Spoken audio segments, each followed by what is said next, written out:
This is Kamala Harris on gender identity. He murdered a father of three, sentenced to life in prison. Kamala Harris pushed to use tax dollars to pay for his sex change. I made sure that they changed the policy so that every transgender inmate would have access. It sounds insane because it is insane. Kamala was the first to help pay for a prisoner's sex change. The power that I had, I used it in a way that was about pushing for the movement, frankly, and the agenda. The Bible is very clear about there being only two sexes and genders, man and woman, and male and female. So God created mankind in his own image. In the image of God, he created them.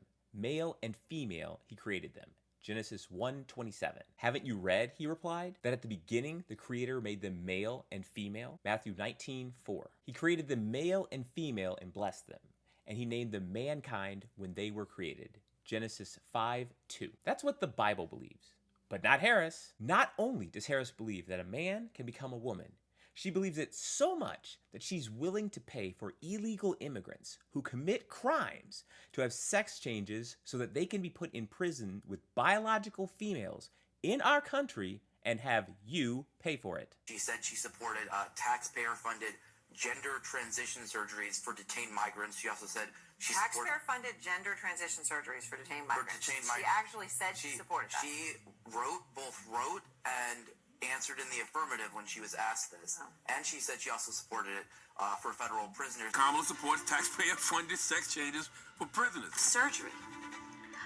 For prisoners. For prisoners, every transgender inmate in the prison system would have access. Hell no, I don't want my taxpayer dollars going to that. Kamala supports transgender sex changes in jail with our money. Now, if a person has gender dysphoria, they need to be talked to lovingly. Some of the decisions that they choose to make cannot be come back from. However, no matter what a person chooses regarding gender, people cannot be allowed to make decisions that would infringe upon the safety of others, especially women. We are called to be the protector of others. Take a look at what happened to Riley Gaines and what Harris actually supports. As a child, I woke up at 4 a.m. to swim every day. I fought my way to nationals, but then I was forced to compete against a man. He got the trophy a woman had earned. It's wrong. Kamala even supports letting biological men compete against our girls in their sport. Do you really support this? Harris does. Let's talk about abortion. The Bible is very clear about the sanctity of life. For you created my inmost being. You knit me together in my mother's womb. Psalm 139:13. Before I formed you in the womb, I knew you. Before you were born, I set you apart. I appointed you as a prophet to the nations. Jeremiah 1:5. Children are a heritage from the Lord, offspring a reward from him. Like arrows in the hands of a warrior are children born in one's youth. Blessed is the man whose quiver is full of them. Psalm 127:3-5a. The Bible loves life. The Bible loves children. But not Harris. Harris is very clear that she wants widespread abortions. All of us are now called upon to advance the promise of freedom, including the freedom of every woman to make decisions about her own body, not the government telling her what to do. How dare they attack basic health care? How dare they attack our fundamental rights? How dare they attack our freedom? First, let's make it clear what the definition of an abortion is. I want to set the record straight on this, just for everyone in the room.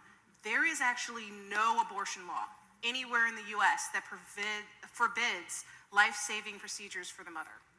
Okay? Where there's a state law that has restrictions on abortion, the only thing they prohibit is the purposeful killing of the child, which is what an abortion does. A lot of people really don't understand what abortion does to a baby.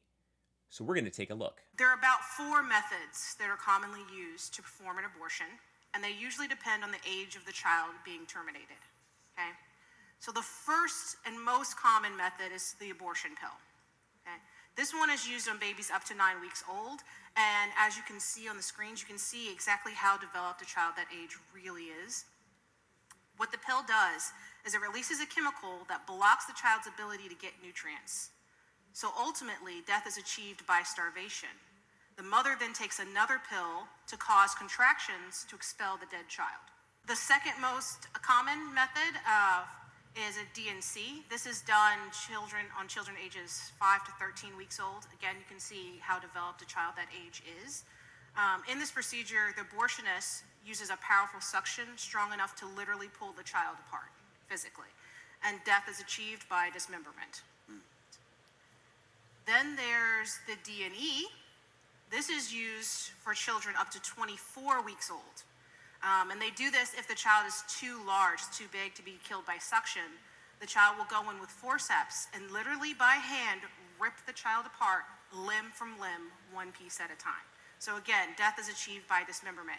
And as you can see, it's possible for children this age to survive outside the womb. Actually, the children in these pictures that you're seeing are 21 and 22 weeks old. And this is what a child this age would look like if you actually delivered them alive instead of killing them or dismembering them first. Then you have the late-term abortions. These are children 24 to 40 weeks old. So 40 weeks is full term. And they generally use a procedure called induction. What they do is they'll insert a large needle with poison through the mother's belly into the baby's head or heart. It's filled with a drug that, if given in large doses, causes a heart attack. They know this because it'll cause a heart attack even in an adult. And they'll inject this into the child. Takes the child a while to die, usually in this procedure. So they give it a few days. And then after the child dies, the mother is induced and gives birth to the baby's body. So I just want to be really clear. Again, you can see these children at these ages that they're being killed. The point of an abortion is to produce a dead child. Just say that again a little slower. I want us to be bothered by this. The point of an abortion is to produce a dead child. That is the whole purpose of it. So when we talk about laws that are against abortion, we're not talking about the procedure. It's not against any type of health care. There's no prohibition on miscarriages or treatments to help the mom or methods of disposing an already dead baby. What's prohibited is the active, purposeful killing of a living, growing child. That's what these laws are trying to protect. Do you all see this? What an abortion actually does to a living child? That is not God's plan. She goes on to dispel additional myths regarding abortion. When you actually look at the reality of our medical knowledge today, there is actually no instance where performing one of these procedures that I just described on a child is medically necessary to save or help the mother. There are instances where a child needs to be delivered early, but that's not an abortion. Abortion is never medically necessary, and I want you all to know that. Yeah, we said this last night. I remember when Clarissa first said this, I'm like, hang on, what? Because I have heard that. It is medically necessary, just like the propaganda we just read, to save the woman's life. Listen to this. Somebody gave me this last night. This is from the U.S. Surgeon General from 1982 to 1989. In my 36 years in pediatric surgery, I've never known of one instance where the child had to be aborted to save the mother's life. Yeah. And hopefully you saw it on the screens. We've made a video done by a neonatologist who specializes in this area, and she says the exact same thing. So please check that out if you want to know about it further. Some people think that having an abortion is the only thing they can do to get out of their current situation. But life is sacred. Not only that, here is a very viable alternative. There are about 2 million couples right now waiting to adopt. They've been praying to start a family or add to their family. There may be some of you in here that are saying that very prayer. And every year, there's 1 million abortions. So to me, that's really easy math. Yeah, right. Really easy fix there. There are 1 million abortions per year, but 2 million people want babies. Christians, we can vote for those who will put laws into place to help connect these people and save these babies. This is what we need to be doing as a church. People also don't realize that there are significant ramifications, not only for the mother, but also for the father of the child who is aborted. Proponents of abortion also do not share about the statistically proven damage that happens to a woman mentally because of abortion. Women who have an abortion have an 81% higher risk of subsequent mental health problems compared to women who have never had or considered having an abortion. Get this though, women who have an abortion have 138% higher risk of mental health issues when compared to the women who were faced and considered the abortion, but instead chose life. That's a radical difference. Yeah, that's a big difference. There are also higher rates of anxiety, depression. Many turn to substance abuse and marijuana use. And lastly, there's an increase in suicidal behavior. But again, they're telling us that abortion is women's health care. Right. Anything unknown is scary to us, but abortion is just not the answer. Increase in drug use, depression, and suicide. This is everything but women's health care. The largest proponent of women's reproductive rights is Planned Parenthood. Let's take a look at the creator of Planned Parenthood and her real agenda. A YouTuber played a game with people on the street called Who Said It? Hitler or the founder of Planned Parenthood? Who said this? A marriage license shall in itself give husband and wife only the right to a common household and not the right to parenthood. In other words, even if you get married, the government still has to prove whether or not you can have kids. I believe that now, immediately, there should be a national sterilization for certain dysgenic types of our population who are being encouraged to breed and would die out were the government not feeding them. I accepted an invitation to talk to the Ku Klux Klan. I was escorted to the platform, was introduced, and began to speak. In the end, through simple illustrations, I believe I had accomplished my purpose. Who's Margaret Sanger? The founder of Planned Parenthood. Hopefully it was not Margaret Sanger. But Margaret Sanger. I'm gonna go chaotic. Bro, all three of those quotes were hers. Why is it that the founder of Planned Parenthood, the leading abortion provider, sounds more like an unhinged dictator or a racist than a healthcare? Oh, okay, I'm gonna give you your money back. I support Planned Parenthood. Thank you. That was a little baity, to be honest. All three of these are her quotes, not taken out of context. I know, it doesn't sound like it's taken out of context. Two of those were in her book. She wrote them herself.